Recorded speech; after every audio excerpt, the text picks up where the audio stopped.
नमस्कार, मैं कांतराज Punia political science का एक बहुत ही संवेदनशील एक टॉपिक लेकर आपके बीच आया हूं और उस टॉपिक के बारे में हर कोई पढ़ना चाहता है, जानना चाह रहा है और जो भी इस टॉपिक में कुछ भ्रम हैं जो सामान्यतः लोगों के बीच में रहते हैं, मैं चाह रहा हूं कि आपका इस टॉपिक से रिलेटेड जो भी भ्रम है या जो भी बातें हैं दिमाग में वो दूर हो जाएगी। देखिए, आप अच्छी तरीके से जानते हैं कि संविधान जब बनाया गया उस समय और इससे पहले हमारे स्वतंत्रता संग्राम के दौरान एक ही मूल उद्देश्य था कि समाज के अंदर सामाजिक, राजनीतिक और आर्थिक न्याय की स्थापना किस प्रकार की जाए। और सामाजिक और आर्थिक न्याय स्थापित करना सबसे बड़ी चुनौती थी हमारे लिए और इस चुनौती को पूरा करने के लिए हमने कुछ सकारात्मक कार्रवाई की, एफर्मेटिव एक्शंस लिए, कुछ संरक्षण की व्यवस्थाएं की और ऐसी एक एफर्मेटिव कार्रवाई है, इसी प्रकार की एक सकारात्मक कार्रवाई है आरक्षण।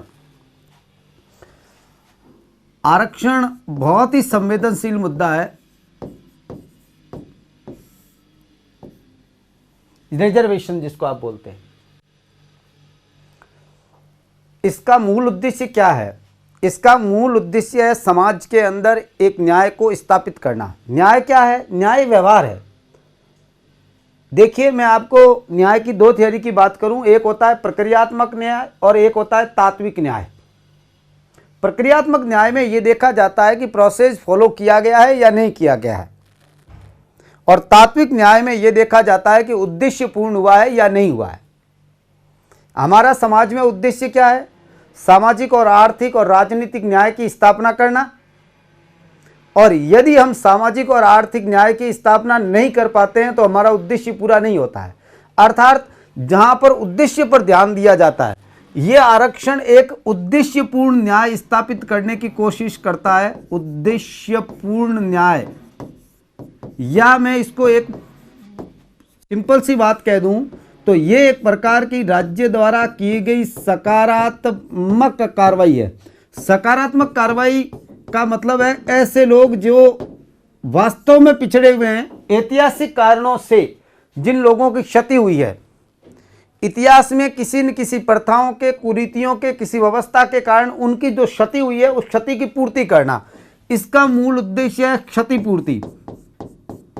अर्थात उन लोगों के लिए रिजर्वेशन की व्यवस्था की जाती है जिन लोगों का कहीं ना कहीं नुकसान हुआ है, उस नुकसान की भरपाई है ये। जैसे आप अच्छी तरीके से जानते हैं, SC, ST, backward class, EWS, इन लोगों का रिजर्वेशन की व्यवस्था क्यों है? इसलिए है महिलाएं, क्योंकि कहीं ना कहीं इनका नुकसान हुआ है, कहीं ना कहीं ये पीछे पिछड़ गए हैं, कहीं ना कहीं ये बहुत पीछे रह गए हैं। इन लोगों के लिए एक सहायक कार्रवाई है। हमारे इस उद्देश्य को, सामाजिक और आर्थिक न्याय को स्थापित करने के लिए, इस न्यायपूर्ण उद्देश्य को प्राप्ति के लिए, बराबर लाने के लिए, इसका मूल उद्देश्य है समतामूलक समाज की स्थापना करना।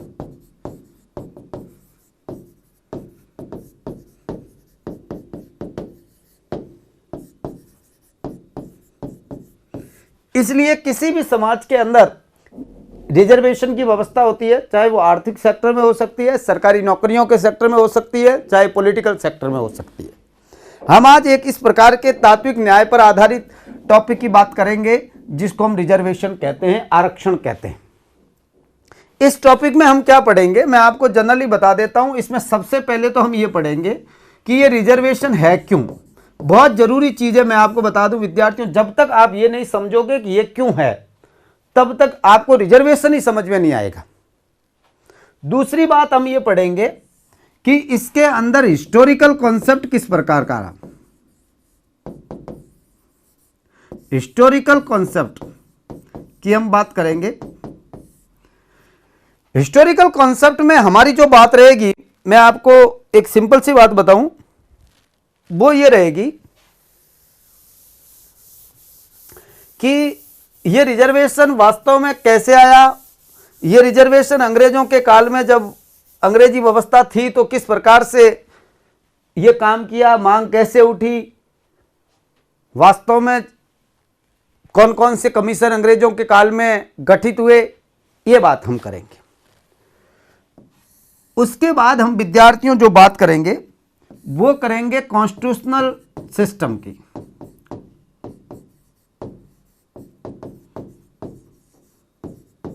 संविधान के अंदर रिजर्वेशन को लेकर व्यवस्था किस प्रकार की है, और इसके अंदर हमारी जो बात रहेगी, खास तौर से मैं आपको जानकारी के लिए बता दूं, दो प्रकार की बातें हम करेंगे।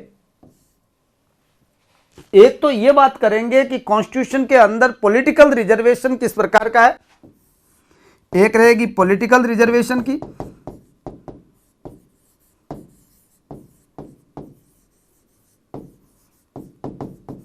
और दूसरा रहेगा विद्यार्थियों जो सरकारी नौकरियों में और एजुकेशन इंस्टीट्यूट के अंदर रिजर्वेशन है, अर्थात एजुकेशन इंस्टीट्यूट एंड सर्विसेज के अंदर जो रिजर्वेशन है, उस रिजर्वेशन की हमारी बात रहेगी। सबसे महत्वपूर्ण चीज समझने की है वो इन दोनों को समझने की है, और सबसे ज्यादा कहीं ना कहीं आपको प्रभावित करने वाला टॉपिक है वो ये है, मगर भ्रम पैदा करने वाला कॉन्सेप्ट है वो ये है। पॉलिटिकल रिजर्वेशन में भी मैं आपसे बता देता हूं, हमारा जो टॉपिक रहेगा वो ये रहेगा कि जो हमारी नेशनल असेंबली है, पार्लियामेंट है, या मैं आपसे कहूं कि लोकसभा है या असेंबली है, स्टेट असेंबलीज है, इनके अंदर रिजर्वेशन की क्या व्यवस्था है। इनके साथ में मैं बात करूंगा आपसे लोकल एंड अर्बन गवर्नमेंट के अंदर किस प्रकार की व्यवस्था है, यानी पंचायती राज के अंदर जो 243 डी है और 243 जो टी है, जो नगरीय क्षेत्रों के अंदर खासतौर से रिजर्वेशन की व्यवस्था करता है, उसकी हम बात करेंगे। यानी हम लोकल लेवल की भी बात करेंगे, हम स्टेट लेवल के असेंबलीज के अंदर बात करेंगे, लोकसभा के अंदर रिजर्वेशन की बात करेंगे, और हम खास तौर से जो हमारी बात रहेगी वो एजुकेशन इंस्टीट्यूट और सर्विसेज के अंदर रहेगी। इन सब की बातें हमारे को एक एक करके हम करेंगे, और वर्तमान में ये स्थिति क्या है और ये कहां तक चलनी है, कहां तक चलनी है, ये बात अपने आप में नाजायज है। मेरा ये मानना है कि ऐसा आप कह देते हैं कि ये कहां तक चलेगी, ये अपने आप में एक आप कहीं ना कहीं इच्छा यह है कि इस टाइम के बाद कट आ जाएगा, नहीं। मैंने आपको कहा हम ये एक कॉन्सेप्ट जो है ये उद्देश्यपूर्ण कॉन्सेप्ट है, ये एक इस प्रकार की व्यवस्था है जो समतामूलक समाज की स्थापना करना चाहते हैं। जब तक समाज एक समतामूलक समाज स्थापित नहीं होगा, जब तक समाज के अंदर सामाजिक आर्थिक राजनीतिक न्याय स्थापित नहीं होगा, तब तक ये हूबहू चलनी चाहिए और ये चलती रहेगी। इसमें हमें कहीं पर भी इफ बट नहीं होना चाहिए। सबसे पहले कॉन्सेप्ट की हम बात करें, क्यों, सबसे पहले हमारी बात रहेगी क्यों, वाई।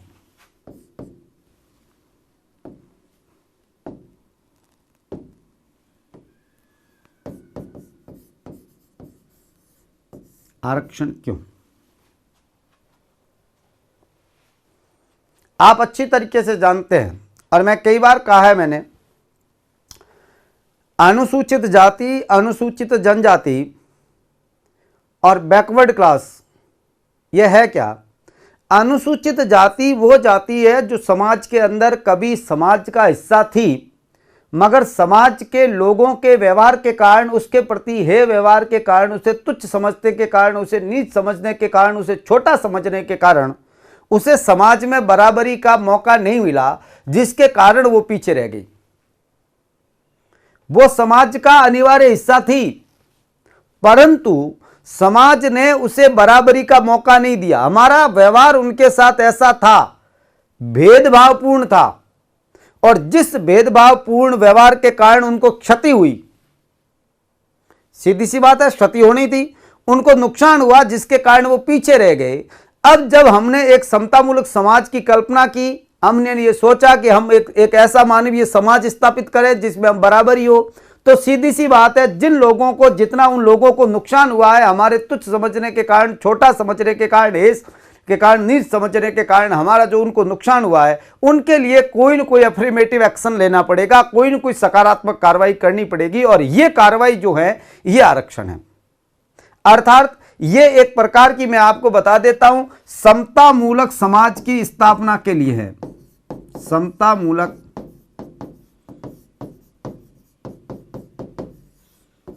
समाज की स्थापना करना, इसके लिए की गई ये एक प्रकार की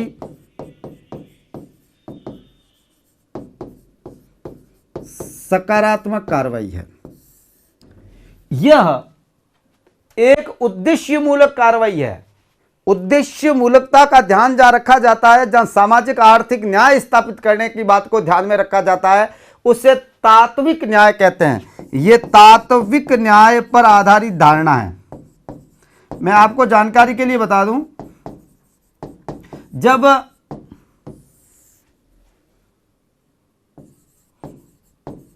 मैं आपसे फर्स्ट ग्रेड के लिए जो पॉलिटिकल साइंस की क्लासेज चलेगी, जिसके अंदर मैं सिद्धांतों की बात करूंगा, थ्योरी की बात करूंगा, और मैंने आपसे कई बार कहा है स्टूडेंट के लिए, जो पॉलिटिकल साइंस का स्टूडेंट है, उसकी यदि थ्योरी अच्छी नहीं है, उसका यदि थॉट अच्छा नहीं है, तो मैं बता दूं इंडियन पॉलिटी तो उनका केवल और केवल जीके हैं, जो हर किसी को जानकारी होनी चाहिए।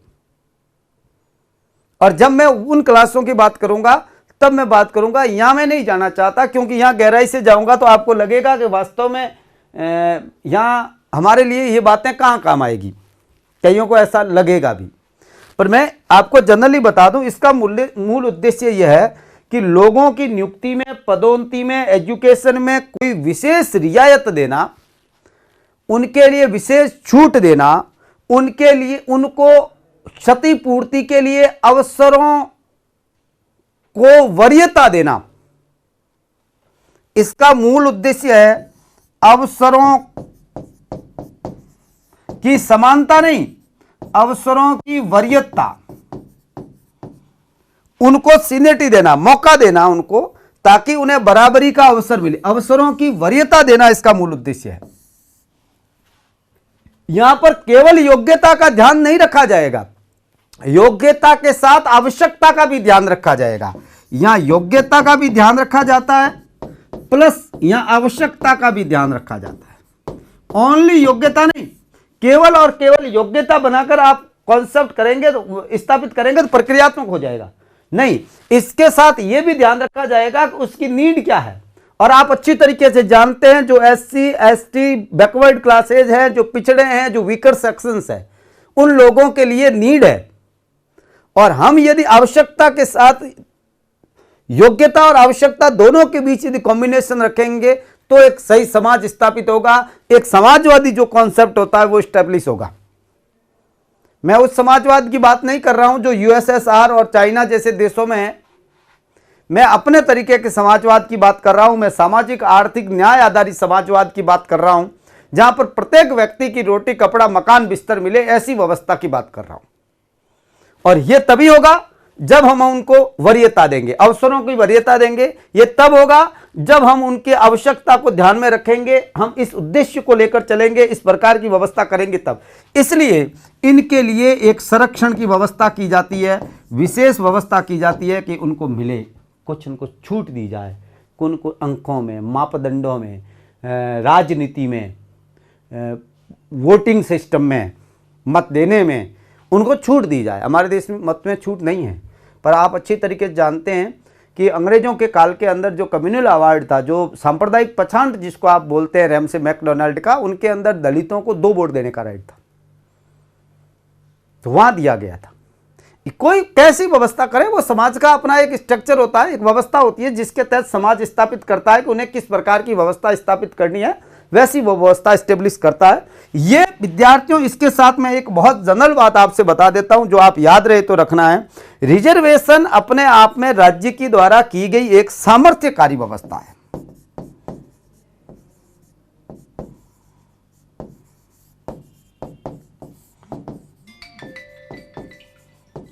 ये कोई ऐसा नहीं है कि ऐसा ही करना होगा, ये स्टेट के पास कई जगह पर, जैसे मैं आपको बताऊं, हर जगह की बात नहीं, जैसे कहीं स्कॉलरशिप देने के अंदर है, यदि राज्य के पास संसाधन हैं तो राज्य ऐसा करेगा।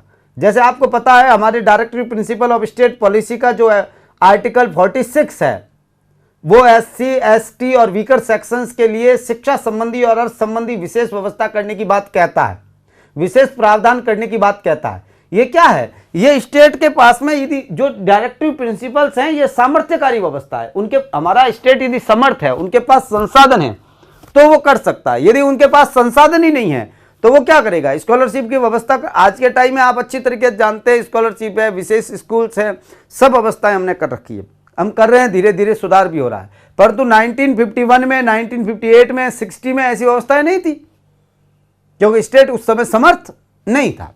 जब स्टेट समर्थ होता है तो स्टेट जैसे जैसे समर्थ होता रहेगा उनके लिए। दूसरी बात, इन लोगों को लिए जो पिछड़े हैं, बैकवर्ड है, उनको पर्याप्त प्रतिनिधित्व देना भी जरूरी है। यदि इनको पर्याप्त प्रतिनिधित्व नहीं मिलेगा तो ये लोग अपने आप में जगह नहीं बना पाएंगे, समाज के अंदर वो जगह नहीं बना पाएंगे जो इन्हें बनानी। इनको पर्याप्त प्रतिनिधित्व देने के लिए भी जरूरी है कि इनको संरक्षण दिया जाए, इन्हें छूट दी जाए, इन्हें क्षतिपूर्ति दी जाए, इन्हें संरक्षण दिया जाए, इन्हें आरक्षण दिया जाए। और यह आरक्षण ही विद्यार्थियों रिजर्वेशन है। एक मानव समाज के लिए बहुत ही जरूरी है, एक समतामूलक समाज की स्थापना के लिए बहुत ही जरूरी है कि जो लोग पिछड़ गए हैं उनकी क्षतिपूर्ति दी जाए, उनके लिए क्षतिपूर्ति की व्यवस्था की जाए, उनके लिए भेदमूलक व्यवस्था की जाए, भेदभाव मूलक व्यवस्था की जाए। ये इक्वलिटी नहीं, भेद होता है, ये भेदभाव मूलक व्यवस्था की जाए। मगर इसके पीछे मूल उद्देश्य होता है, वो होता है इक्वलिटी, मूल उद्देश्य होता है समानता, मूल उद्देश्य होता है बराबरी तक लाना। जो छूट गए हैं उनको आगे लाने के लिए यह व्यवस्था की जाती है। मेरे ख्याल से आप ये तो समझ ही रहे होंगे कि रिजर्वेशन की समाज में व्यवस्था क्यों करनी जरूरी है। इसलिए जरूरी है ताकि एक समतामूलक समाज की स्थापना हो सके, एक तात्विक न्याय की आधारित व्यवस्था स्थापित हो सके, लोगों को अवसरों की वरीयता दी जाए, योग्यता और आवश्यकता को ध्यान रखा जाए, उनके लिए संरक्षण की व्यवस्था की जाए। ये एक सामर्थ्यकारी व्यवस्था है जो पर्याप्त प्रतिनिधित्व के लिए बहुत ही जरूरी व्यवस्था है और ऐसा होना भी चाहिए, किसी भी समाज के लिए ये होना चाहिए। अब एक बात समझिए, मैं बहुत सिंपल बात बताना चाहता हूँ। आप कहोगे साहब ये व्यवस्थाएं कब से चल रही है, क्या ये स्टार्ट से ऐसा ही चल रहा है या बाद में हुई? आप अच्छी तरीके से जानते हैं ईस्ट इंडिया कंपनी की सत्ता के बाद में हमारे यहाँ पर अंग्रेजी सत्ता स्थापित हो गई, क्राउन की सत्ता स्थापित हो गई। और जब क्राउन की सत्ता स्थापित हुई तो क्राउन सीधी सी बात है एक डेमोक्रेटिक गवर्नमेंट है और डेमोक्रेटिक गवर्नमेंट थी। कंपनी तो बेनिफिट के लिए काम कर रही थी, मगर सीधी सी बात है जो क्राउन की सत्ता आई तो यहाँ पर बहुत सारे सुधार भी किए गए, कुछ अच्छे लोग भी आए। उनके अंदर विद्यार्थियों एक व्यक्ति था, नाम आपको याद हो तो लॉर्ड रिफन का नाम आपने सुना होगा। लॉर्ड रिफन के काल के अंदर मैं आपको याद दिलाना चाहता हूं कि एक एजुकेशन में सुधार को लेकर, खासतौर से आपको पता हो तो ज्योतिराव फूले साहब जो थे, महात्मा ज्योतिराव फूले का नाम आपने सुना होगा। शिक्षा के क्षेत्र में उनका बहुत ही महत्वपूर्ण योगदान रहा है। उनके मांगों को ध्यान में रखते हुए और खासतौर से उस समय वो बहुत ही जबरदस्त समाज के अंदर एक सुधारवादी आंदोलन चला रहे थे, एजुकेशन को लेकर, महिला सुधारों को लेकर, प्राथमिक अनिवार्य शिक्षा को लेकर, रिजर्वेशन को लेकर, उन लोगों के लिए विशेष आनुपातिक प्रतिनिधित्व को लेकर ज्योतिराव फूले ने बहुत बड़ा आंदोलन चलाया था। उस समय एक आयोग का गठन किया गया हिंदुस्तान के अंदर 3 फरवरी 1982 को। मैं आपको याद दिलाना चाहता हूं, अंग्रेजी काल के अंदर यदि मैं बात करूं आपके इंग्लिश एज की, तो इंग्लिश काल के अंदर एक आयोग बना जिसका नाम था हंटर कमीशन। आपने नाम सुना है तो यह हंटर कमीशन वास्तव में विद्यार्थियों एजुकेशन को लेकर गठित किया गया एक शिक्षा के क्षेत्र में किया गया एक आयोग था। 3 फरवरी 1982 लॉर्ड रिफन के काल में बना था। ये आपने पढ़ा है तो, बीएड की है वो तो बहुत अच्छी तरीके से पढ़ा है, जो बीएड किए हुए नहीं है उन्होंने भी पढ़ा है। इस कमीशन ने पहली बार ये बात कही कि कंपलसरी एजुकेशन होना चाहिए, प्राथमिक एजुकेशन जो प्राइमरी एजुकेशन होना चाहिए वो कंपलसरी होना चाहिए। और इसके सामने खासतौर से जो बातें रखने वाला उस समय यह आयोग प्रभावित था। इस आयोग में मैं आपको बता देता हूं 20 सदस्य थे और विद्यार्थियों इस आयोग के अंदर इंडियन भी थे। कुछ भारतीय सदस्यों को भी जगह दी गई। ये वायसराय की कार्यकारिणी के मेंबर थे, वायसराय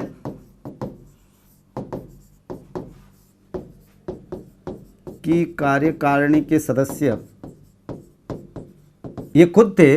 इसके साथ में 20 सदस्य थे, 20 और सदस्य थे, और 20 सदस्यों में कुछ भारतीय भी थे। इसमें मैं आपको बता दूं इंडियंस भी थे। आप सोचिए 1882 के अंदर जो कमीशन बनाया गया उसके अंदर भारतीयों को जगह दी गई, भारतीय लोगों को सीट दी गई, और खास तौर से इसमें भारतीय थे वो विद्यार्थियों शहीद मोहम्मद, याद रहे नाम तो आपको याद रखना है, शहीद मोहम्मद जो इंडियन थे उनको इसके अंदर जगह दी गई। भूदेव मुखर्जी,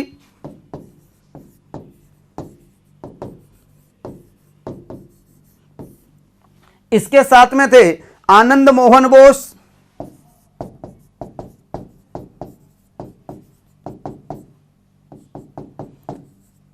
और एक कैलंग थे जो खासतौर से मैं आपको जानकारी के लिए बता दूं कैटलंग कहते थे जिनको ईसाई क्रिश्चियन थे वो। ये 4 मेंबर इंडियन भी थे। इस आयोग ने जो सहिष्णुतियां की, ऐसे इन्होंने कोई रिजर्वेशन जैसी सीधी बात तो नहीं कही, मगर इनकी बात ये थी कि कंपलसरी एजुकेशन होना चाहिए, एजुकेशन इंस्टीट्यूट इक्वलिटी पर आधारित होना चाहिए, प्राइमरी और लोगों को निःशुल्क रूप से शिक्षा मिलनी चाहिए। और इस निःशुल्क अनिवार्य शिक्षा की बात कहने वाला यह था ताकि एक समतामूलक समाज की स्थापना की जा सके, सबके लिए व्यवस्था हो। 1882 में कहना, जिस समय आपको पता है दलितों को स्कूल में प्रवेश वर्जित हुआ करता था, उस समय हंटर कमीशन ने यह बात कही। इनकी 2 बातें बहुत इंपॉर्टेंट थी। एक तो थी निःशुल्क अनिवार्य प्राथमिक शिक्षा, वाक नहीं,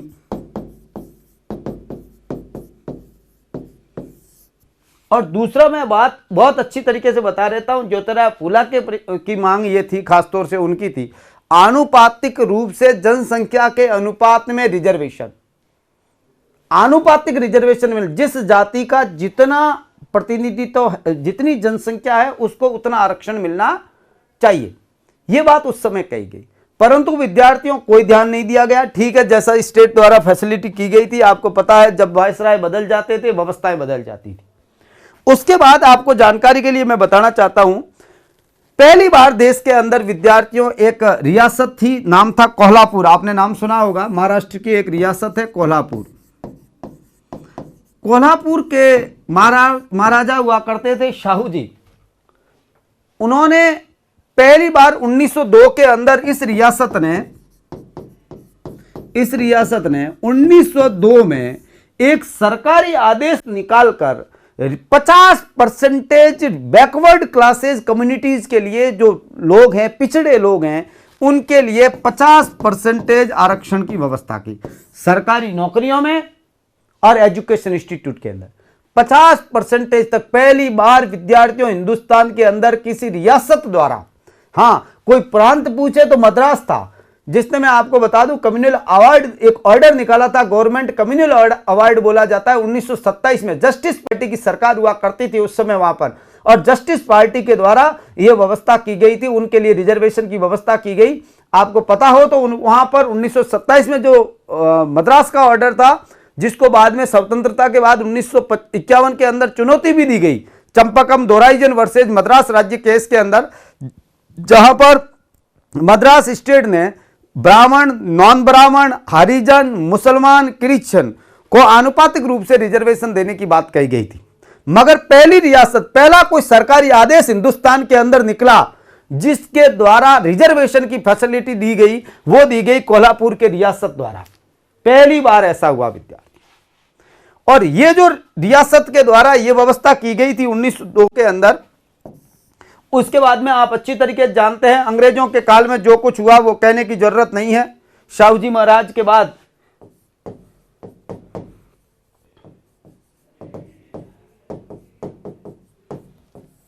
उन्नीस 1909 के अंदर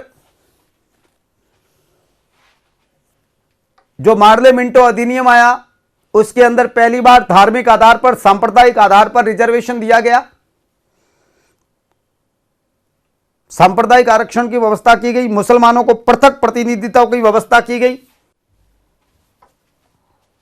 1919 के अधिनियम के द्वारा आप अच्छी तरीके से जानते हैं, उसी रिजर्वेशन को, फैसिलिटी को आगे बढ़ा दिया गया, थोड़ा सा आगे कर दिया गया।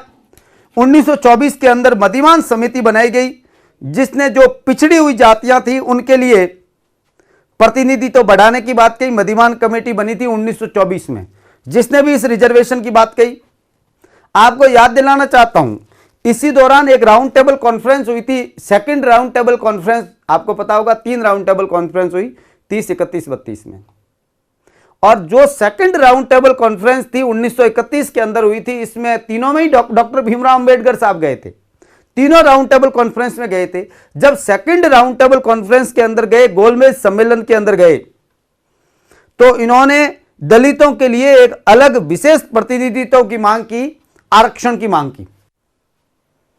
यह डॉक्टर भीमराव अंबेडकर साहब की मांग थी राउंड टेबल कॉन्फ्रेंस के अंदर।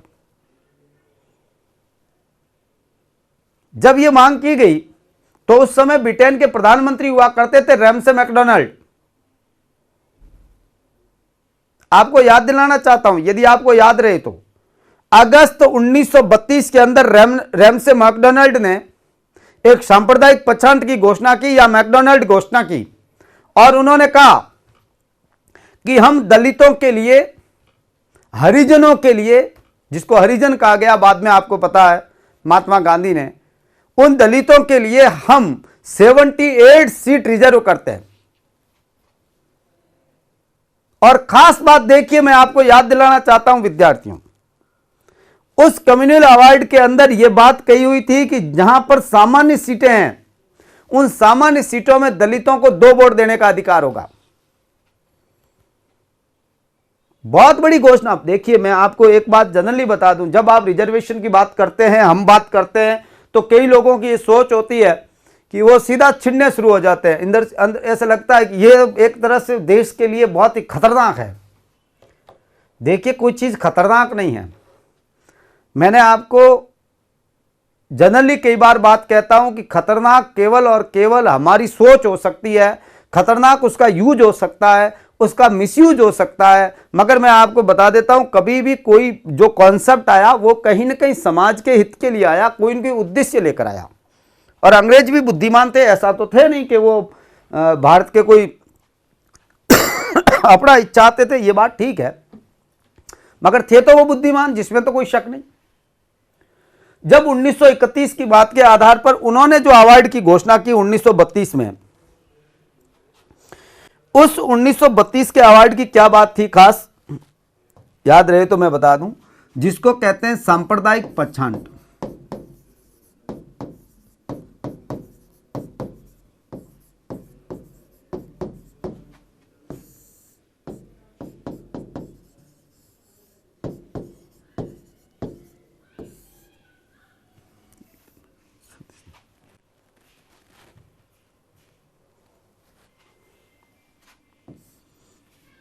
इसमें दलितों के लिए उन्होंने कहा कि आपके लिए ये सीट रिजर्व होगी,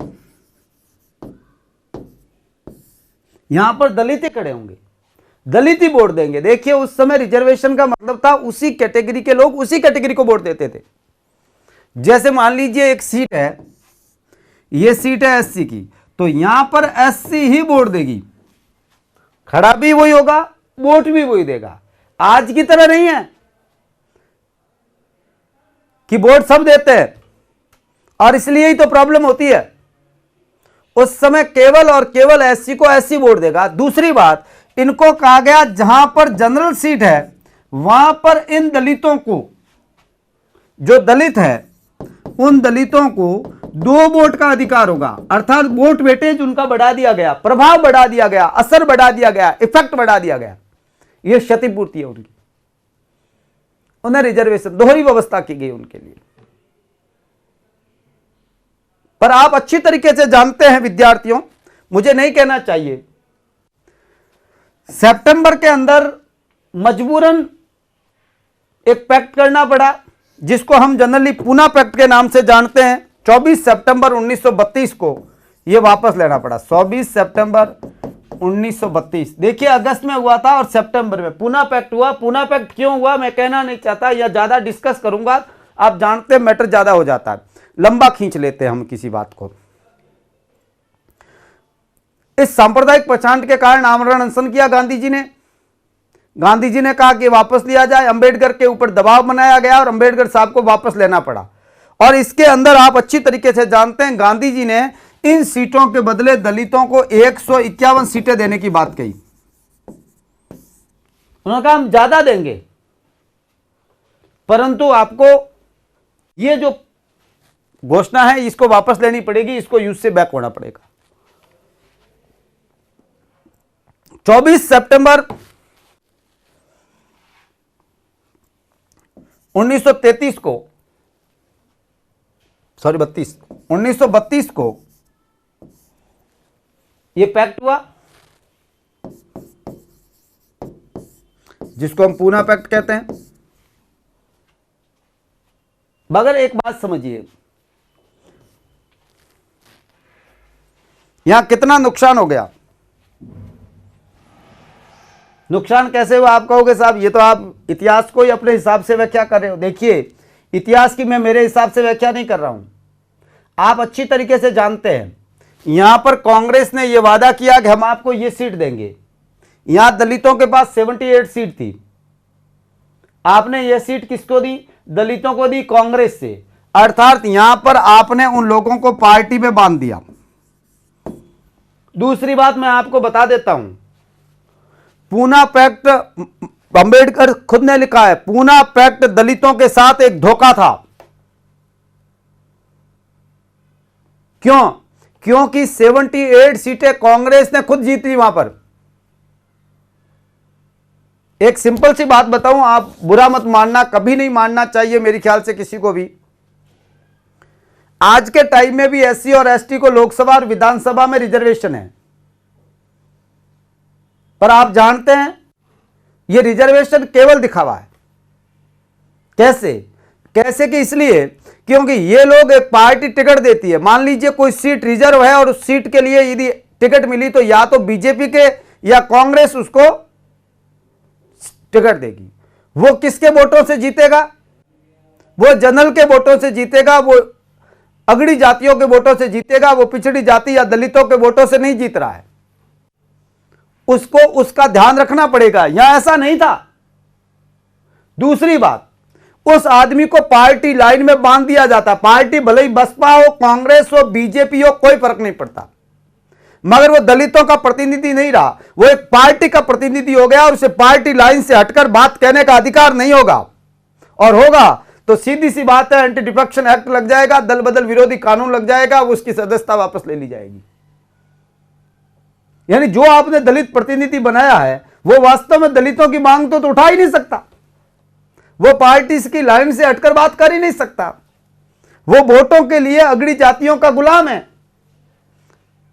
उनको उसका ध्यान रखना पड़ता है, उसे अपनी जाति का ध्यान से ज्यादा उन लोगों का ध्यान रखना पड़ता है जो दूसरी कम्युनिटी है। तो वो कम्युनिटी का मेंबर कैसे हुआ, कम्युनिटी का प्रतिनिधि कैसे हुआ, कम्युनिटी का काम करने वाला कैसे हुआ, वो तो पार्टी लाइन से हट ही नहीं सकता, बंदी बंदाई है, सीधी सी बात। उसके ऊपर व्हीप काम कर रहा है, जो कुत्ते को मारने की छड़ी होती है उसको व्हीप बोलते हैं। व्हीप काम करता है, सचेतक ऊपर काम करता है, पार्टी ऑर्डर काम करता है, पार्टी लाइन काम करती है, उसको उसी लाइन पर रहकर काम करना होता है। और कहते हैं क्या है, सब रिजर्वेशन दे रखा है, यह वास्तविक रिजर्वेशन नहीं है। दूसरी बात, दलितों के लिए हां जो यहां पैक्ट किया गया उसमें 2 वोट दिए गए। यहां गरज ज्यादा थी दलितों की, क्योंकि यदि मान लीजिए कोई जनरल का आदमी भी जीतना है तो उसके लिए दलित का वोट 2 गिने होते थे, 2 वोट देने का अधिकार था, जबकि सामान्य को वोट देने का अधिकार 1 था। तो यह जो क्षतिपूर्ति थी, यह जो संरक्षण था, यह जो भेदभावपूर्ण व्यवस्था थी, यह ज्यादा बेहतर थी अपनी उस रिजर्वेशन, उन लोगों के संरक्षण के लिए, न्याय के लिए। यह तो एक दिखावा बनकर रह गई। इसलिए अंबेडकर साहब ने कहा कि पूना पैक्ट दलितों के साथ धोखा था। और आप अच्छी तरीके से जानते हैं विद्यार्थियों, आज के टाइम में दलित केवल और केवल पार्टी के भीष्म पितामह बन के रह गए, महाभारत के भीष्म पितामह बनकर रह गए, वो कुछ भी नहीं कर सकते। जब भीष्म पितामह से यह पूछा गया कि द्रौपदी का चीरहरण हो रहा था, तब आप क्या कर रहे थे, बोले क्यों नहीं थे, आपको बोलना नहीं चाहिए था? तो भीष्म पितामह ने क्या कहा पता है? भीष्म पितामह ने कहा, मैंने इनका नमक खाया है। और बस यही बात इन दलितों के साथ है। जब इनके साथ अन्याय हो रहा हो, अत्याचार हो रहा हो, तो ये बोल नहीं सकते। क्यों? क्योंकि इन्होंने इनका नमक खाया है। इस प्रकार बांध दिया गया। इसलिए विद्यार्थियों, ये एक धोखा था। पूना पैक्ट अंबेडकर साहब धोखा मानते थे। मैं नहीं कह रहा, मैं केवल अंबेडकर साहब के कई गई बातों की व्याख्या कर रहा हूं। ऐसा नहीं है आप मेरे के ऐसे ही दुश्मन बहुत है, कोई नाराज हो के मेरे दुश्मन मत बच जाना, है ना, ऐसे ही बहुत है। और मेरे तो रोज पैदा होते ही है। तो मैं कोई व्यक्तिगत बात नहीं कह रहा हूं, मैं बात कह रहा हूं आप अंडरस्टैंडिंग की। आप समझिए, क्या वास्तव में यह व्यवस्था ठीक थी, या क्या वास्तव में यह व्यवस्था ठीक थी? पूर्वाग्रह मत रखिए, अपने दिमाग के अंदर एक सोच, एक पॉजिटिव कॉन्सेप्ट रखिए कि वास्तव में व्यवस्थाएं क्या होनी चाहिए। ये व्यवस्थाएं विद्यार्थियों, मैं आपको जानकारी के लिए बताना चाहता हूं, जो हिया पाया था वो दलितों ने हिया खो दिया, और आज भी ये खोए हुए घूम रहे हैं। 1935 का एक्ट आया, भारत शासन अधिनियम 1935 आया, आप अच्छी तरीके से जानते हैं। इसके अंदर भी दलितों, हरिजनों के लिए, खासतौर से महिलाओं के लिए भी विशेष व्यवस्था की गई थी। इनके लिए एक पृथक और स्वतंत्र राजनीतिक अधिकार प्रदान किया गया। आपसे कभी पूछे कि राजनीतिक रूप से पृथक और स्वतंत्र राजनीतिक अधिकार कब प्रदान किया गया दलितों को, तो यह किया गया, उन्हें स्वतंत्र वोट देने का और अपने ही प्रतिनिधि को चुनने का स्वतंत्र वोट, स्वतंत्र अधिकार, राजनीतिक अधिकार था। परंतु यह स्वतंत्र राजनीतिक अधिकार पूना पैक्ट में उन्होंने खो दिया। जब मेंस लिखो ना, कभी जिंदगी में लिखने की जरूरत पड़ जाए, खुदा न खास्ता कभी जरूरत पड़ जाए, तो यह लिखना जरूरी है। आपसे सवाल बनाकर पूछ लेगा कि किस प्रकार से दलितों ने पृथक निर्वाचन और स्वतंत्र राजनीतिक अधिकार को पूना पैक्ट ने दलितों से छीन लिया, समझाइए। तो आपको यह समझाना पड़ेगा, यह आपको पूरा सही जानकारी होगी तो यहां समझा पाओगे कि ये इस प्रकार से। डेट से काम नहीं चलता, फैक्ट मत रटिए। आपको यदि यह पता है तो सीधी सी बात है, यह पता होगा। और यदि यही पता है, ये पता नहीं है, तो इस पते का कोई मतलब ही नहीं है। इस पते को आपको जाना कहां है? इसलिए थोड़ी सी आप मेहरबानी करके आपको बहुत अच्छी तरीके से इन चीजों को समझना पड़ेगा विद्यार्थियों। उसके बाद आप अच्छी तरीके से जानते हैं कि डॉक्टर अंबेडकर साहब ने एक लंबी लड़ाई लड़ी, अपना काम किया, जो दलितों के लिए वो कर सकते थे, मसीहा थे, उन्होंने जो काम करना था किया, बहुत अच्छी बात थी। उसके बाद जब संविधान बनाया गया तो संविधान के अंदर एक विशेष व्यवस्था दलितों के लिए की गई, कॉन्स्टिट्यूशन के अंदर की गई। मैं आपको जानकारी के लिए बता देता हूं, इन एसटी और एससी के लिए, इन बैकवर्ड क्लास के लिए, इन महिलाओं के लिए जो रिजर्वेशन की व्यवस्था की गई थी, वो रिजर्वेशन की व्यवस्था खासतौर से आपको देखने के मिलेगी, वो मिलेगी संविधान के भाग 16 के अंदर, भाग 9 के अंदर, भाग 9 ख के अंदर, भाग 10 के अंदर, और इसके साथ मिलेगी भाग 3 के अंदर और भाग 4 के अंदर। यहां आपको कहीं ना कहीं जुड़ी हुई बातें मिलेगी जो रिजर्वेशन से जुड़ी हुई है। हम अगले बात करते हैं संविधान के अंदर रिजर्वेशन कैसा है। कॉन्स्टिट्यूशन में आरक्षण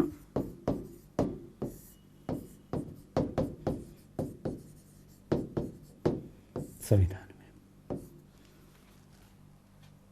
कितने प्रकार के आरक्षण की बात करेंगे हम? पहले हम करेंगे पॉलिटिकल रिजर्वेशन की बात, उसके बाद हम सरकारी नौकरियों में रिजर्वेशन की बात करेंगे। भाग 3 के अंदर जो क्लॉज है 15 के 4, जो 16 का 4, 16 का 6, 15 का 6 और 46, वो हम बात करेंगे सरकारी नौकरियों में। और शिक्षा एवं नौकरी, सरकारी नौकरी है ना भाई, यहां थोड़ा सा ध्यान रखने की बात है, सरकारी नौकरियों में आरक्षण है, ये हम बात करेंगे। ये करेंगे भारतीय संविधान के भाग 3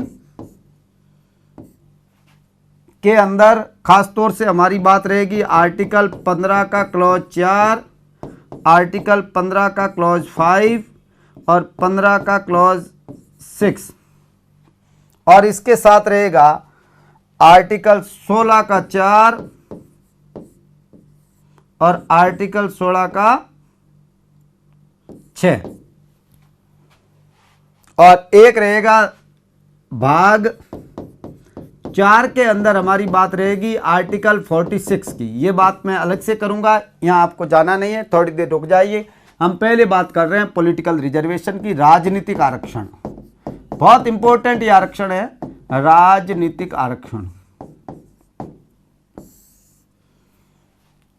राजनीतिक, राष्ट्रीय राजनीति, राज्य राजनीति और स्थानीय राजनीति, तीनों स्तर पर रिजर्वेशन की व्यवस्था है। राष्ट्र के स्तर पर बात करूं, मैं देश के स्तर पर बात करूं, यूनियन के स्तर पर बात करूं, संघ के स्तर पर बात करूं, संघ, राज्य और स्थानीय।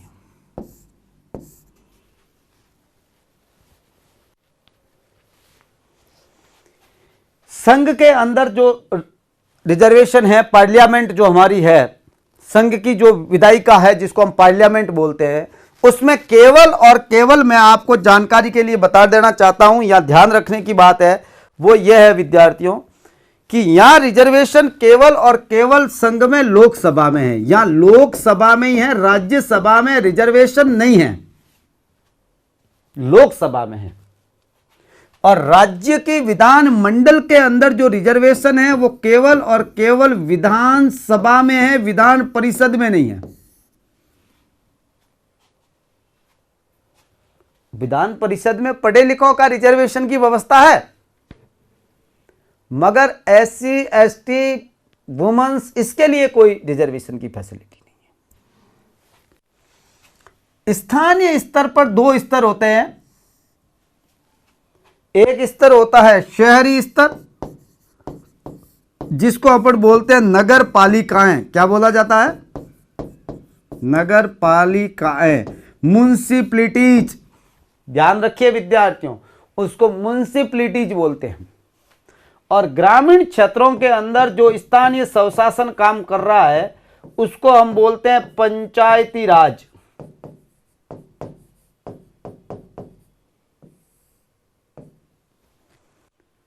ये जो पंचायती राज है ये दो तरीके के आपको देखने को मिलेगा। एक तो जो अनुसूचित क्षेत्र और जनजाति क्षेत्र है, अनुसूचित और जनजाति क्षेत्र जो है उनके अंदर अलग व्यवस्था है, और दूसरे जो ग्रामीण पंचायती राज व्यवस्था है अलग, सामान्य जो है वो बात अलग है।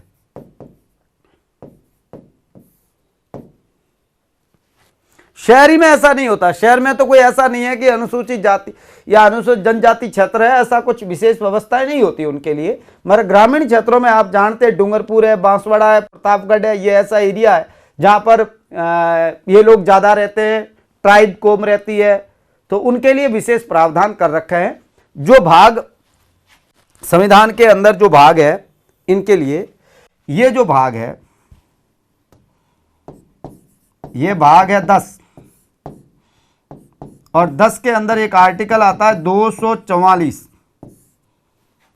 जिसके अंदर आपको पता होगा हमने एक कानून बना रखा है दिलीप सिंह भूरिया कमेटी की सहस्तुति के आधार पर, जिसको हम पेसा एक्ट कहते हैं। PESA act Panchayati Raj extension in schedule areas act 1996 24 दिसंबर को जो लागू हुआ, उसके अंदर आपको अच्छी तरीके से जानकारी हो तो मैं आपको बताना चाहता हूं कि पेसा एक्ट के अंदर यह प्रावधान है कि वहां पर जो हेड होते हैं, यानी सरपंच, प्रधान और प्रमुख, जो जिला प्रमुख होते हैं, जिला स्तर का प्रमुख जिला प्रमुख होता है, पंचायत समिति का मुखिया होता है वो प्रधान होता है, और ग्राम पंचायत का मुखिया सरपंच होता है। ये पद 100% जनजातियों के लिए रिजर्व है, 100%। यहां मैं आपको जानकारी के लिए बता देता हूं, हेड की जो पोस्ट है वो 100% रिजर्व है, 100%, नॉट 50, नॉट 20, 100%। यानी आप देखिए बांसवाड़ा, डूंगरपुर, प्रतापगढ़ का जिला प्रमुख जो होगा वो ट्राइब ही होगा, जनजाति का ही होगा। पेशा एक्ट लागू होता है वहां पर, पेशा एक्ट। ये जहां जहां जिन स्टेट के अंदर पड़ता है, छत्तीसगढ़, हिमाचल प्रदेश, मध्य प्रदेश, झारखंड, इन एरिया के अंदर तेलंगाना, आंध्र प्रदेश, महाराष्ट्र, ये जो एरिया है जहां जहां जनजाति क्षेत्र है वहां पर यह कानून लागू होता है। दिलीप सिंह भूरिया कमेटी की संस्तुति पर बना गया खासतौर से अनुसूचित क्षेत्रों में पंचायती राज विस्तार अधिनियम लागू होता है। इन क्षेत्रों के अंदर आपको पता है पंचायती राज के अंदर जो व्यवस्था है यह भाग 9 में है, भारत के संविधान के भाग 9 में है। और इस भाग 9 के अंदर एक अनुच्छेद है विद्यार्थियों 243 घ, मैं 243 घ कह दूं या 243, उसको आप अंग्रेजी में लिखो तो डी लिख दो, कोई फर्क नहीं पड़ता है ना, इससे कोई फर्क नहीं पड़ता, मेरा आपको मानना है। इसके अंदर व्यवस्था है किसके लिए, इनके लिए रिजर्वेशन की व्यवस्था है कि SC, ST एंड वुमेन्स, ये वुमेन के लिए जो व्यवस्था है 1/3 महिलाएं होगी। देखो राजस्थान ने 50% कर लिया, 2005 में बिहार ने कर दी थी, सबसे पहले बिहार ने, बढ़ा सकते हैं कम नहीं कर सकते। यहां 1/3 महिलाओं के लिए सीट रिजर्व होगी पंचायती राज के अंदर, संविधान में यह है ना, संविधान की बात कर रहा हूं मैं। 73वें संविधान संशोधन अधिनियम के द्वारा जो भाग 9 के अंदर पंचायती राज व्यवस्था स्थापित की गई उसकी बात मैं आपसे कर रहा हूं। यहां पर इनके लिए रिजर्वेशन की व्यवस्था की गई। इसके साथ इन लोगों के लिए एक बहुत स्पेशल बात मेरी समझना, मैं आपको बहुत सिंपल बात बताना चाहता हूं, फर्क पता चलेगा तब काम आएगा, नहीं तो आपको कोई चीज समझ में नहीं आएगी। आप भले ही इन चीजों को आगे बढ़ाते रहें, कोई काम नहीं कर पाएगी। जैसे मैं आपको एक बहुत सिंपल बात बताऊं, इन लोगों के लिए जो रिजर्वेशन है वो कितना है, 1/3। SC और ST का कितना है, जनसंख्या के अनुपात में कितना है बेटा, जनसंख्या के अनुपात में, जितनी जनसंख्या है उसके अनुपात में उनको रिजर्वेशन होगा। ST की कितनी परसेंटेज है, SC की। आप कहोगे साहब जनसंख्या का मतलब क्या है, जनसंख्या का मतलब है पूर्ववर्ती जनगणना के द्वारा जो काउंटिंग की गई है, आंकड़े जारी हो चुके हैं। आप कहोगे पूर्ववर्ती जनगणना का क्या मतलब है, पूर्ववर्ती जनगणना का मतलब है जो अभी जनगणना पहले हुई है, जैसे 2011 की जनगणना के आंकड़े अभी चल रहे हैं, जो अंतिम आंकड़े प्रकाशित जिस जनगणना के हो चुके हैं पूर्ववर्ती, वो जनगणना। फिर जब जनगणना आगे जाएगी तो आंकड़े बदल जाएंगे, सीधी सी बात बदल जाएंगे, नो प्रॉब्लम, बदलने जनसंख्या बढ़ जाएगी SC ST की तो सीटें बढ़ जाएगी, जनसंख्या घट जाएगी सीटें घट जाएगी। ऐसे घटती है नहीं, ये बढ़नी है, क्योंकि सीधी सी बात है जहाँ अशिक्षा होगी, जहाँ पिछड़ापन होगा, जहाँ आर्थिक कमजोर होंगे वहाँ पर पॉपुलेशन बढ़ती है, पॉपुलेशन एंटी वर्क करती है। ये बहुत ही अलग तरीके से काम करती है। थोड़ा जुकाम बुखाम वगैरह ऐसे लग रखा, पूरी ही फैकल्टी को ऐसा हो रखा है, पता नहीं क्या हो गया है। 3-4 लोग तो बहुत ज़्यादा जाम हो चुके हैं। मेरी मशीन तो भी वापस रिकवर हो गई, बाकी की मशीनें अभी तक वापस सर्विसिंग में डाल रखी है। बहुत जल्दी ठीक होकर आपके बीच क्लासेज रेगुलर हो जाएगी, बहुत जल्दी, 1-2 दिन में हो जाएगा मुझे ऐसा लगता है, क्योंकि सब अपने अपने हिसाब से मशीन को अच्छा कर रहे हैं। मगर मैं तो ही ठीक हो गया हूँ भगवान की मेहरबानी से और आपकी दुआओं से, क्योंकि डर बहुत लगता है, थोड़ा सा भी कुछ ऐसा लगता है तो लगता है कोरोना हो गया। कोरोना खतरनाक नहीं है, कोरोना का भय खतरनाक है, डर ज़्यादा खतरनाक होता है, ये डर खा रहा है सबको। इसलिए मैं भी 2-3 दिन एब्सेंट रहा, जब आया तो आप ज़्यादा टेंशन मत लीजिए, ये क्लासेज बहुत जल्दी कंटिन्यू क्लासेज चलेगी। अब देखिए जनसंख्या के अनुपात में ये रिजर्वेशन होगा, मगर इसके साथ एक बात और है, ये रिजर्वेशन चक्रा अनुक्रम में होगा। चक्रा अनुक्रम का मतलब है हर बार बदलेगा, हर इलेक्शन में बदलेगा, हर इलेक्शन में 5 साल बाद चुनाव होंगे, सीट रिजर्वेशन बदल जाएगा। जो ये सीट मान लीजिए इस गांव, एक गांव की एससी की सीट थी, तो दोबारा एससी की नहीं, एससी महिला हो सकती है, यानी वो चेंज हो जाएगी, चेंज हो जाएगी। और आप अच्छी तरीके जानते हैं प्रत्येक कैटेगरी में महिलाओं को 1/3 है। अब 50 है, राजस्थान में 50 है, अलग बात है कि स्टेट ने 50 कर रखा है, ये बात अलग है, मैं ये नहीं बात है, संविधान क्या कह रहा है, हम संविधान के संदर्भ में ये बात कर रहे हैं, इसलिए मैं ये बात कर रहा हूं। ये चक्रा अनुक्रम में ऐसा है, और ये जनसंख्या के अनुपात में रिजर्वेशन है, 243D के अंदर रिजर्वेशन है। ओके, अब देखिए नगरीय क्षेत्रों के अंदर भी ये व्यवस्था कर रखी है 243 का। ये भाग कौन सा है? ये भाग है 9 का ए या 9 का क, आप कह दे।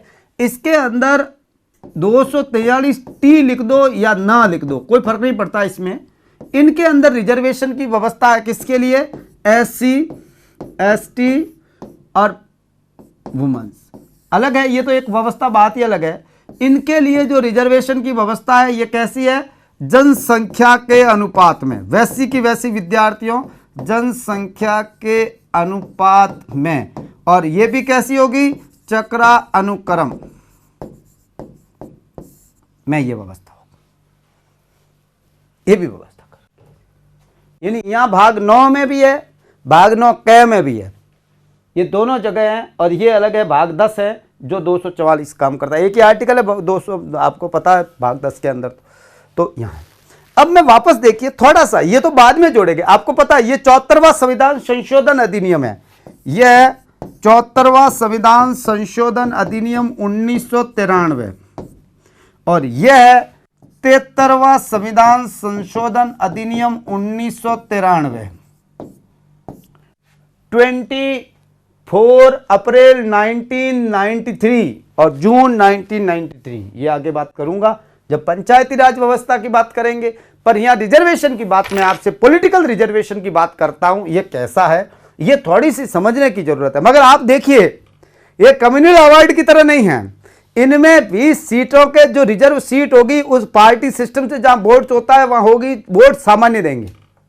दलितों को कोई एक्स्ट्रा वोट देने का पावर नहीं है, वो पार्टी लाइन में काम करते हैं, ये मैंने आपसे कहा है। ये रिजर्वेशन व्यवस्था है। कई लोग कहते हैं इस व्यवस्था में सुधार क्या हो सकता है? बहुत सुधार हो सकता है, किसी भी व्यवस्था में सुधार बहुत कुछ हो सकता है, करने की बात होनी चाहिए, उसके अंदर आपकी सोच होनी चाहिए कि हम कर सकते हैं कि नहीं कर सकते। अब देखिए विद्यार्थियों, वापस मैं ऊपर जा रहा हूं, जहां से हम छोड़ दी इस टॉपिक को, वापस देखिए यहां आ रहा हूं। लोकसभा के अंदर 2 प्रकार की बात है। लोकसभा बनेगी कैसे? आर्टिकल 81 में ये लिखा हुआ है। अब एक तो है SC और ST, और एक है विद्यार्थियों एंग्लो इंडियन।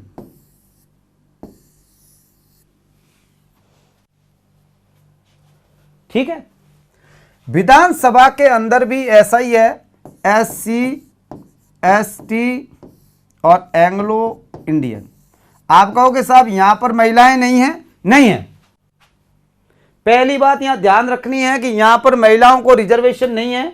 दूसरी बात ध्यान ये रखनी है विद्यार्थियों, वो ये रखनी है, सिंपल सी बात है, आपको याद रहे तो मैं आपको याद दिला देता हूं, ये जैसी व्यवस्था वहां है वैसा यहां नहीं चलेगा। चक्रा अनुक्रम चलेगा मगर हर परिसीमन के बाद चलेगा।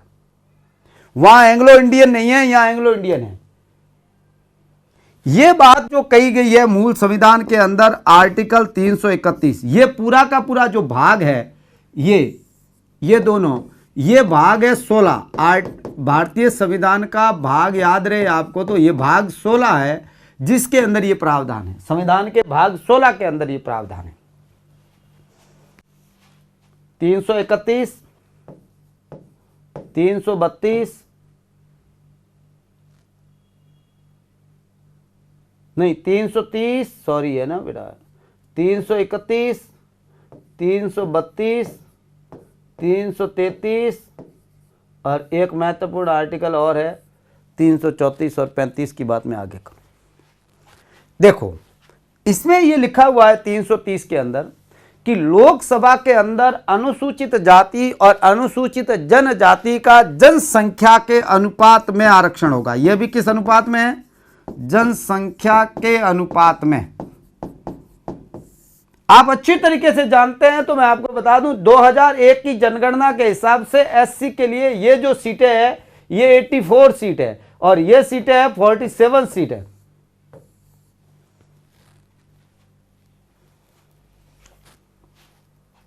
लोकसभा के अंदर जनसंख्या के अनुपात में ये सीटें रिजर्व होगी।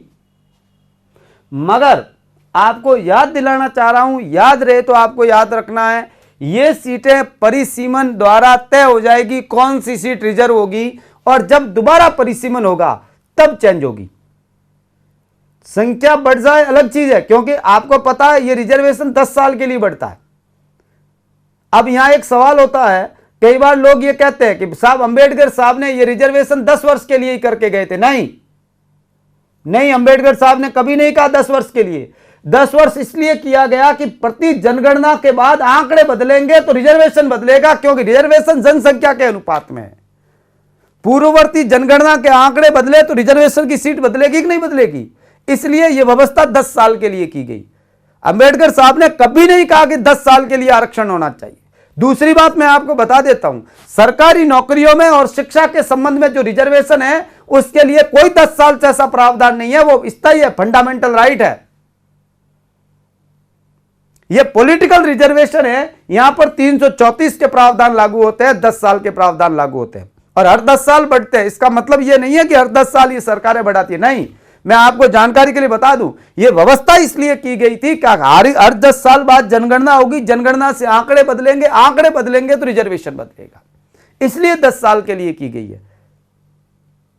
मैं कई लोगों को ये इस रिजर्वेशन की व्याख्या करते हुए सुनता हूं, मुझे दया आती है कि ये क्या बात कर रहे हैं, कैसे लोगों को समझा रहे हैं कि 10 साल के लिए अंबेडकर साहब करके गए थे, अंबेडकर ने कहा था 10 साल बाद इसे खत्म कर देना।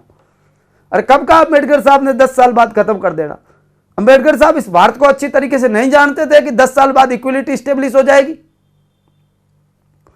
उन्होंने कहा था ये इसलिए कि 10 साल बाद जनगणना बदल जाएगी, क्योंकि ये जनसंख्या का अनुपात जो होता है ये पूर्ववर्ती जनगणना के आधार पर होता है।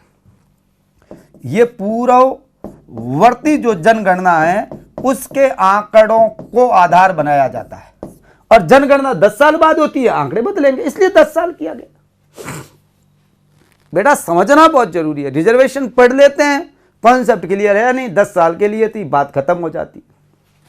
एंग्लो इंडियन के लिए यह व्यवस्था की गई कि 2 एंग्लो इंडियंस यदि दोस्त, इसमें एक बात बहुत अच्छी तरीके से लिखी हुई है कि अनुच्छेद 81 कुछ भी कहते हुए, भले ही वो कुछ भी कह रहा हो, यदि आंग्ल भारतीय समुदाय को उचित प्रतिनिधित्व नहीं है तो उनके लिए राष्ट्रपति की राय में यदि उचित प्रतिनिधित्व नहीं है, पर्याप्त प्रतिनिधित्व नहीं है, तो उन्हें 2 सीट नाम निर्दिष्ट कर सकता है, मनोनीत कर सकता है, करना जरूरी नहीं। यह प्रावधान किया गया जो अभी नहीं है, खत्म हो गया। अब बात मैं आगे कर रहा हूं, समझ में आ जाएगी आपको। यहां है असेंबलीज के अंदर ओनली विधानसभा। मैं आपको विद्यार्थियों क्लियर कह चुका हूं, यह विधानसभा है, विधान परिषद नहीं। किसमें? जनसंख्या के अनुपात में।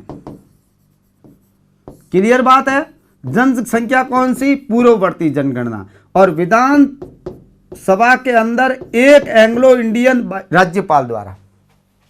यह प्रावधान यहां किए हुए हैं भाग 16 के अंदर, आर्टिकल 330 और 332 में एससी और एसटी, और 331 और 33 के अंदर एंग्लो इंडियंस की।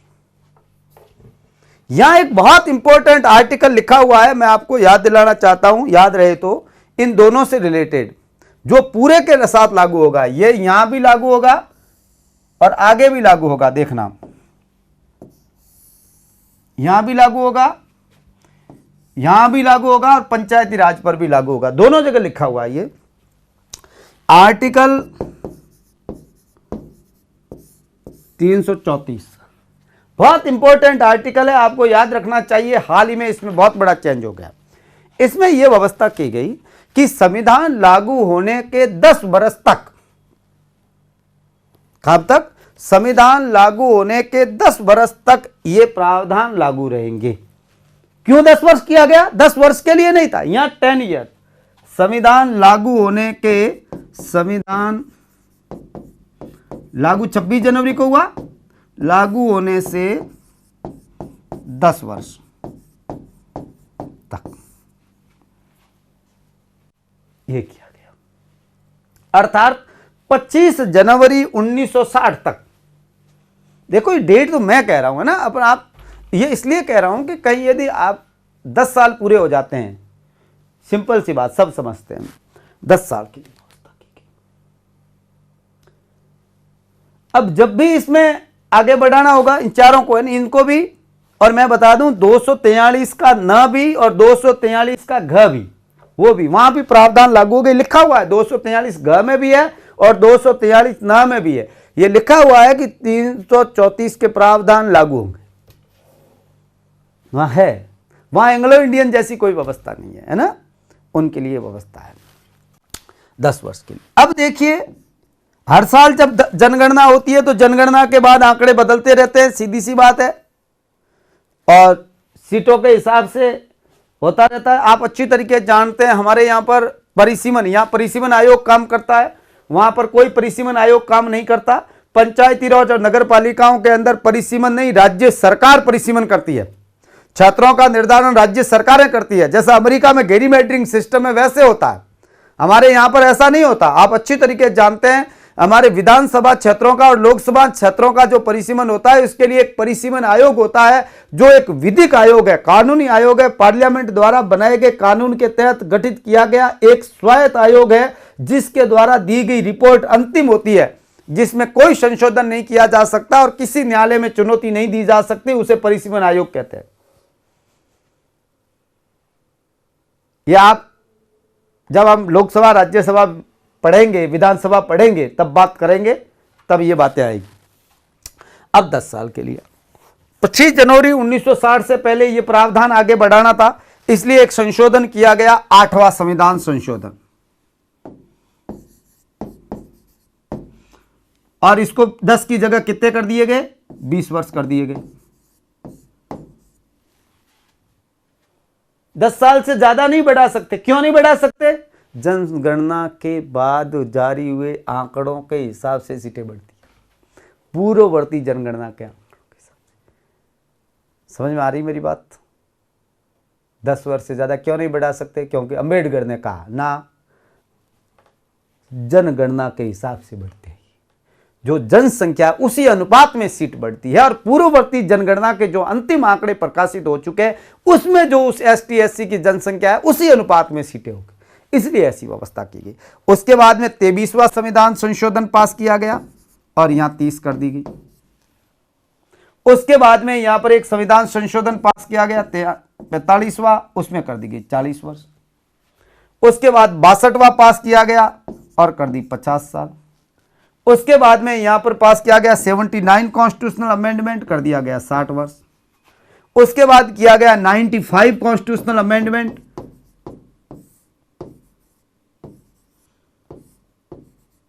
और कर दी गई 70 वर्ष।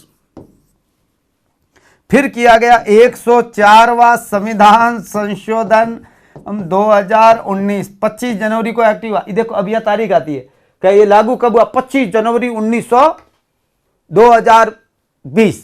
क्यों? क्योंकि 10 साल पूरे उस समय हो रहे हैं, 25 जनवरी को हो रहे हैं, सीधी सी बात है। तो इसमें कितना कर दिया गया?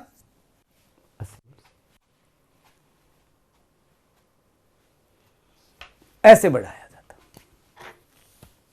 अब यहां एक बहुत सिंपल बात मैं आपसे बताना चाहता हूं, साधारण सी बात।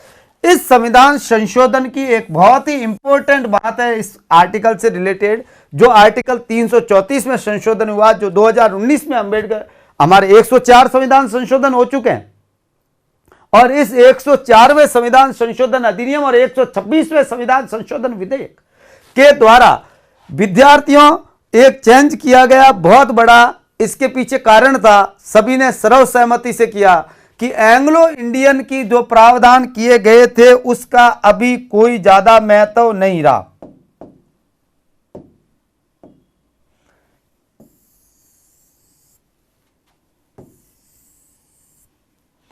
10 वर्ष तक था। 25 जनवरी, ये भी प्रावधान कब तक था?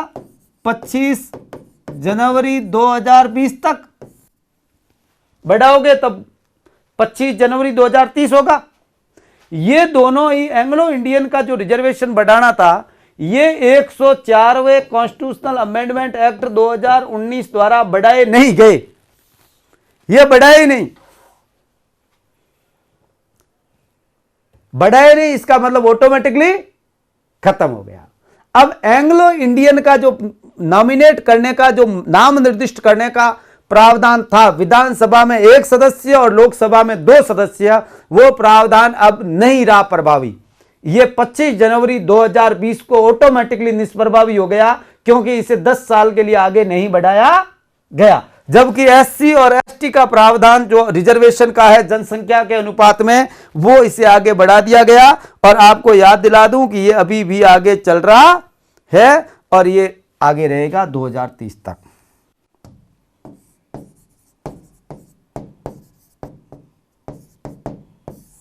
फिर अमेंडमेंट होगा, फिर आगे बढ़ जाएगा और धीरे धीरे ये जैसी व्यवस्था चलती रहती है वैसे आगे बढ़ता रहता है। अब इसमें एक और बहुत महत्वपूर्ण एक आर्टिकल है जो मैं आपको बता दूं, हमारे को इसके साथ भी पढ़ेंगे, कल भी मैं इससे रिलेटेड टॉपिक में होगी तब बात करूंगा। वो विद्यार्थियों, ये टॉपिक है कि 335 में प्रशासनिक दक्षता की बात है।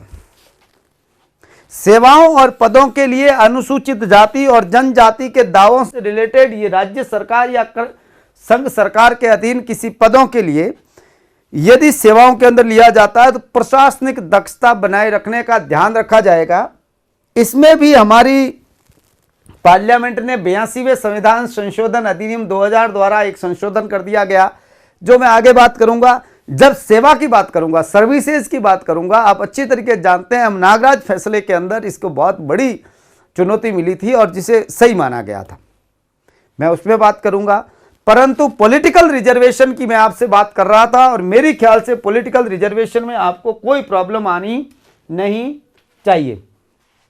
अब यहां एक बात ध्यान रखने की जो थी, कुछ इंपॉर्टेंट बातें थी, मैंने आपसे कहा है कि लोकसभा में, विधानसभा में कहां कहां रिजर्वेशन है, तो यहां रिजर्वेशन है, यहां विधानसभा में रिजर्वेशन है, किस अनुपात में है, क्लियर बात है, किस हिसाब से होगा यह आगे किस हिसाब से बढ़ता है, क्लियर। और यही बात विद्यार्थियों 243 घ और 243 न पर भी लागू होती है। अब एक बात ध्यान रहे कि एमएलए की सीटें आपने कहा साहब हमें बताई नहीं, क्यों नहीं बताई, तो ये इंडिया लेवल पे आपके पूछनी है नहीं, और पूछ ले तो मैं बता दूं एससी के लिए पूरे भारत के अंदर जो सीट रिजर्व है वो है 614 विधायकों की सीटें हैं, वो है 614। पूरे भारत की बात कर रहा हूं क्योंकि ये सीधी सी बात है, मैं इंडिया ग्राउंड देके चल रहा हूं, राजस्थान ग्राउंड पे आपसे बात नहीं कर रहा हूं। यहां तो करेंगे लोकसभा की 3 और 4 सीटें, 34 और 25 सीटें हैं, वो बात यहां नहीं कर रहा हूं। मैं बात कर रहा हूं जो है वो बात कह रहा हूं इंडिया लेवल की। वहां पर पूरे भारत के अंदर एससी के लिए विधानसभाओं के अंदर जो सीट रिजर्व है वो है 614 और एसटी के लिए जो सीटें हैं वो है 554 सीट रिजर्व है। मगर आप अच्छी तरीके से जानते हैं ये रिजर्वेशन इस प्रकार से काम करता है, पंचायती राज संस्थाओं के अंदर, नगरीय संस्थाओं के अंदर, लोकसभा के अंदर और विधानसभा के अंदर। ये पॉलिटिकल रिजर्वेशन की बात थी, मेरी ख्याल से कोई प्रॉब्लम नहीं आनी चाहिए। ये कहां से शुरू हुई आपको अच्छी तरीके से ध्यान रखने की बात है, वो हुई विद्यार्थियों कोल्हापुर के महाराज शाहू जी द्वारा जारी किए गए एक ऑर्डर से। मद्रास राज्य द्वारा 1927 के अंदर कम्युनल गवर्नमेंट ऑर्डर के द्वारा हरिजनों के लिए, नॉन ब्राह्मण, ब्राह्मणों के लिए, मुसलमान और इंडियन क्रिश्चियन के लिए खासतौर से व्यवस्था की गई, ये बात हुई थी। उसके बाद मैंने आपसे कहा था कि ये धीरे धीरे आगे बढ़ती गई और स्वतंत्रता के बाद इसका स्ट्रक्चर बदल गया पूरी तरीके से, और वो स्ट्रक्चर कैसे बदला ये बात है और कहां कहां है, यहां कोई प्रॉब्लम नहीं आनी चाहिए। अगला हमारा टॉपिक जो बहुत ही इंपॉर्टेंट टॉपिक है, पॉलिटिकल रिजर्वेशन की बात तो मैं इसलिए की क्योंकि इसके बिना आपको वो बातें कम समझ में आएगी कि आप किसकी बात कर रहे हैं। वहां कोई ऐसा प्रावधान नहीं है 10 साल से, क्योंकि वो जनसंख्या के हिसाब से नहीं बढ़ता है। सरकारी नौकरियों में और जो एजुकेशन इंस्टीट्यूट है वहां ऐसे नहीं बढ़ता है, यहां है, इसलिए ये थोड़ा सा। दूसरी बात, आप बात समझ में आ गई 10 साल के लिए रिजर्वेशन क्यों बढ़ाया जाता है। ये बात कोई ऐसा नहीं है 10 साल के लिए व्यवस्था थी ये बढ़ा रहे हैं और हमारे ऊपर पार्लियामेंट और नेता लोग एहसान कर रहे हैं। हम पर कोई एहसान नहीं कर रहा है। ये डेमोक्रेसी है, इसमें हमारा ही एहसान किसी पर होगा, हमारे पर किसी का एहसान नहीं है। ध्यान रखने की बातें। अगली बात हमारी रहेगी जो फंडामेंटल राइट से रिलेटेड है और डायरेक्टिव प्रिंसिपल से रिलेटेड है, अर्थात आर्टिकल 15, 16 के साथ समानता के अधिकार के साथ में मैं बात आपसे करूंगा नीति निर्देशक तत्वों के अंदर आर्टिकल 46 किस प्रकार से टकराता है और किस प्रकार से ये माहौल पैदा हुआ और किस प्रकार से ये रिजर्वेशन प्रेजेंट टाइम काम करता है, जिसके अंदर विद्यार्थियों में 2000 स्टार्ट से लगाकर जो चंपकम दोहराइजन वर्सेज मद्रास राज्य स्टेट के मामले से लगाकर मैं आपसे बात करूंगा एम नागराज, और उसके बाद के कुछ महत्वपूर्ण मामले जहां पर उनको सही ठहराया गया रिजर्वेशन को, उसकी भी हम बात करेंगे। बहुत बहुत धन्यवाद।